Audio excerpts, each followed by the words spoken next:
Hey everyone, in this video, I'm going to explain the change request unlock, resubmission, and approval process in SuperConstruct.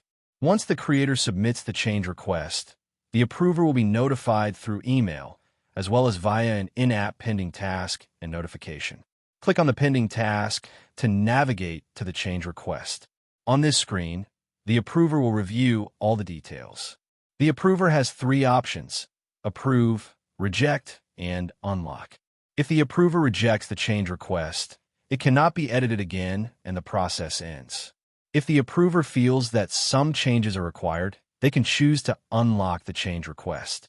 Before unlocking, the approver can add comments in the responses section at the bottom and also attach any supporting documents. Once unlocked, the creator will be notified. Now, logging in as the creator, navigate to the change request from your company and project under the change request module. The creator will also receive notifications via email, pending tasks, and in-app alerts. The creator can review the comments provided by the approver, make the required changes, and then submit the change request again. Once resubmitted, the approver will again be notified through email and in-app notifications. Now, logging in as the approver, navigate to the change request, review the updated details, and if everything looks correct, click on Approve. Once approved, the change request is finalized.